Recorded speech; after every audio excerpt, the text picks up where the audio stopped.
പോത്തൻസിയുടെ പുതിയൊരു വീഡിയോയിലേക്ക് എല്ലാവർക്കും സ്വാഗതം. ഇന്നത്തെ നമ്മുടെ റെസിപ്പി ഒരു അടിപൊളി കട്ട്ലേറ്റ് ആണ്. നമ്മൾ ഇന്ന് ഉണ്ടാക്കുന്ന കട്ട്ലേറ്റ് സോയാ ചങ്ക്സ് വെച്ച് ഉണ്ടാക്കുന്നതാണ്. 1 കപ്പ് സോയാ ചങ്ക്സ് ആണ് എടുത്തിരിക്കുന്നത്. അത് ചെറിയ സൈസാണ് എടുത്തിരിക്കുന്നത്, വലിയ സൈസും എടുക്കാം. അതൊരു പാത്രത്തിലേക്ക് ഇട്ട് കൊടുക്കാം. ഇനി നല്ലതുപോലെ തിളച്ച വെള്ളമാണ് ഒഴിച്ചു കൊടുക്കുന്നത്. നന്നായിട്ട് മുങ്ങിക്കിടക്കത്തക്ക വിധത്തിൽ വെള്ളം ഒഴിച്ചു കൊടുക്കുക. ഇനി ഒന്ന് ഇളക്കി കൊടുക്കാം. അതിനുശേഷം ഒരു പാത്രം കൊണ്ട് മൂടി വെക്കാം. ഒരു 5 മുതൽ 8 മിനിറ്റ് വരെ നമുക്കിതൊന്ന് മൂടി വെക്കാം. കൂടുതൽ സമയം നമ്മളിത് വെക്കേണ്ടതല്ല. ഇത് കൂടുതൽ ടൈം ഇടുന്തോറും ഇതങ്ങ് വളരെ സോഫ്റ്റായി പോയി കഴിഞ്ഞാൽ അത് അടർന്നടന്ന് വരാൻ തുടങ്ങും. അപ്പോൾ ഒന്ന് നമ്മൾ ഞെക്കി നോക്കുമ്പോൾ സോഫ്റ്റ് ആവുന്ന അത്രയും ടൈം ഇട്ട് കൊടുത്താൽ മതിയാവും. നന്നായിട്ട് സോഫ്റ്റായിട്ട് കിട്ടിയിട്ടുണ്ട്. ഇനി ഒരു പാത്രത്തിലേക്ക് കുറച്ച് വെള്ളം എടുത്തിട്ട് അതിലേക്ക് ഇട്ട് കൊടുക്കാം. സോയാ ചങ്ക്സിന് ഒരു സ്മെല്ലുണ്ട്, അത് എല്ലാവർക്കും ഇഷ്ടപ്പെടില്ല. അപ്പോൾ അത് നന്നായിട്ടൊന്ന് ഞെക്കി കളഞ്ഞെടുത്താൽ മതി. അപ്പോൾ അതിൻ്റെ സ്മെല്ല് വളരെ കുറഞ്ഞു കിട്ടും.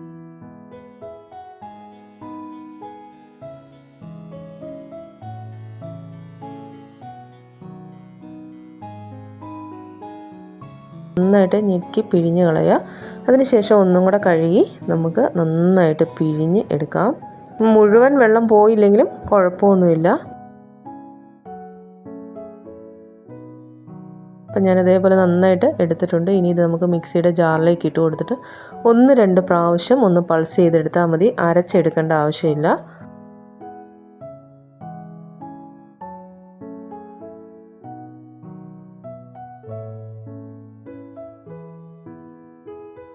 ഇനി നമുക്ക് ഒരു പാൻ വെച്ച് കൊടുക്കാം. ചൂടായി വരുമ്പോഴേക്കും 1 ടേബിൾ സ്പൂണോളം എണ്ണ ഒഴിച്ചു കൊടുക്കാം. ഓരോ ടേബിൾ സ്പൂൺ വീതം ഇഞ്ചിയും വെളുത്തുള്ളിയും ചെറുതായിട്ട് അരിഞ്ഞത് ഇട്ട് കൊടുത്തിട്ട് ഒന്ന് വഴറ്റിയെടുക്കാം.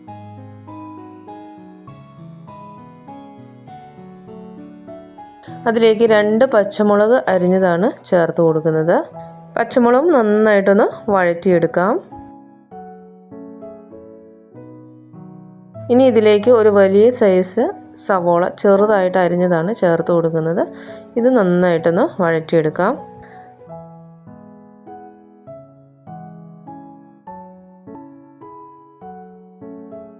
സവോള വഴന്ന് വരുമ്പോഴേക്കും സോയാ ചങ്ക്സ് അളന്ന അതേ കപ്പിന് 3/4 കപ്പ് വീതം ക്യാരറ്റും ബീൻസും ചെറുതായിട്ട് അരിഞ്ഞതാണ് ചേർത്ത് കൊടുക്കുന്നത്. നന്നായിട്ടൊന്ന് മിക്സ് ചെയ്തതിന് ശേഷം മൂടി വെച്ചിട്ട് നമുക്കൊന്ന് വേവിച്ചെടുക്കാം.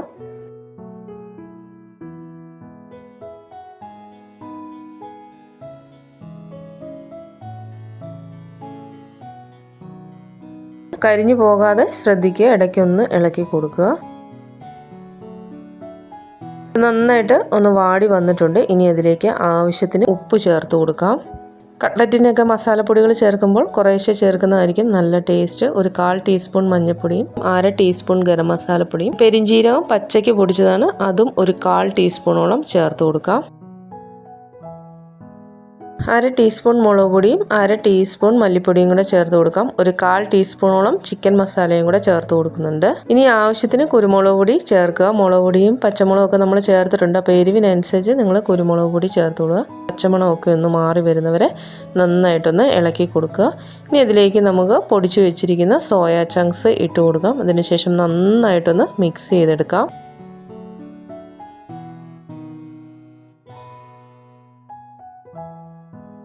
നന്നായിട്ട് മിക്സ് ചെയ്തെടുത്തിട്ടുണ്ട്. ഇപ്പോൾ സോയാ ചങ്ക്സ് ഇനി കുറച്ചും കൂടി ഒന്ന് വെന്ത് കിട്ടണം. ഒന്ന് മൂടി വെച്ചിട്ട് വേവിച്ചെടുക്കാം. സോയാ ചങ്ക്സ് നന്നായിട്ട് വെന്ത് കിട്ടിയിട്ടുണ്ട്. ഇനി ഇത് ഹൈ ഫ്ലെയിമിൽ വെച്ചിട്ട് ഒരു 2-3 മിനിറ്റും കൂടെ നമുക്കൊന്ന് കുക്ക് ചെയ്തെടുക്കാം. ഇനി ഇതിലേക്ക് 4 മീഡിയം സൈസിലുള്ള ഉരുളക്കിഴങ്ങ് പുഴുങ്ങിയതാണ് ചേർത്ത് കൊടുക്കുന്നത്.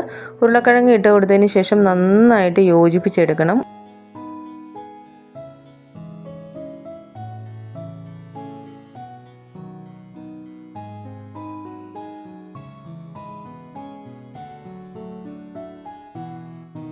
മല്ലിയില ചേർത്ത് ഇളക്കിയതിന് ശേഷം തീ ഓഫ് ചെയ്ത് കൊടുക്കാം. ഇനി നന്നായിട്ടൊന്ന് തണുത്തതിന് ശേഷം വേണം കട്ട്ലേറ്റ് ഷേപ്പ് ചെയ്തെടുക്കാൻ വേണ്ടിയിട്ട്. നന്നായിട്ട് തണുത്ത് വന്നിട്ടുണ്ട്. ഇനി കട്ട്ലേറ്റ് ഷേപ്പ് ചെയ്തെടുക്കാം. ഇഷ്ടമുള്ള ഷേപ്പിൽ നമുക്ക് ഉണ്ടാക്കാം. ഞാനിപ്പോൾ റൗണ്ട് ഷേപ്പിലാണ് ഉണ്ടാക്കുന്നത്. കയ്യിൽ വെച്ചിട്ട് നന്നായിട്ട് ഷേപ്പ് ചെയ്തെടുക്കുക.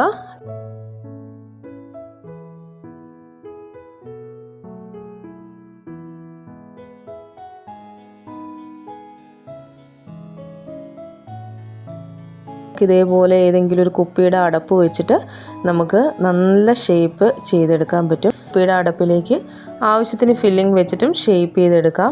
എടുക്കാൻ നേരത്ത് കുറച്ച് പാടായിട്ട് തോന്നും. അതിന് ഇതേപോലെ കുപ്പിയുടെ സൈഡ് നന്നായിട്ട് പ്രസ് ചെയ്ത് കൊടുക്കുക.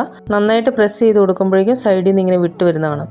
2-3 പ്രാവശ്യം ഒന്ന് തട്ടി കൊടുക്കുമ്പോഴേക്കും നമുക്ക് നല്ല ഷേപ്പിൽ എടുക്കാൻ പറ്റും.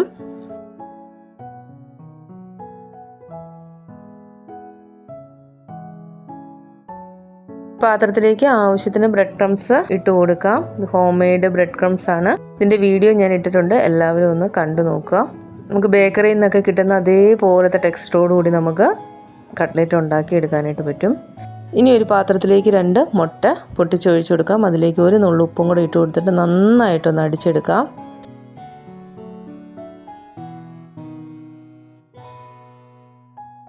ഇനി നമ്മൾ ഷേപ്പ് ചെയ്ത് വെച്ചിരിക്കുന്ന ഓരോ കട്ട്ലേറ്റും മുട്ടയിൽ ഒന്ന് മുക്കിയിട്ട് ബ്രെഡ് ക്രംസിൽ നന്നായിട്ട് റോൾ ചെയ്തെടുക്കുക.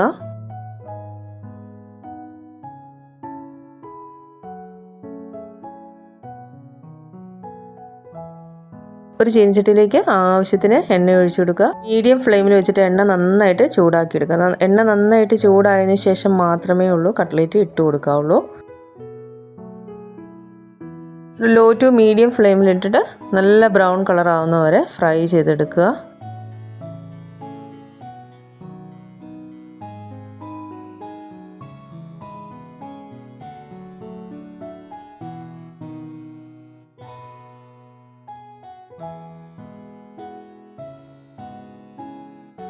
നല്ല ബേക്കറിയിൽ നിന്നൊക്കെ കിട്ടുന്ന അതേ ടെക്സ്റ്ററോടും ടേസ്റ്റോടും കൂടി തന്നെ നമുക്ക് കട്ട്ലേറ്റ് വീട്ടിലുണ്ടാക്കിയെടുക്കാനായിട്ട് പറ്റും.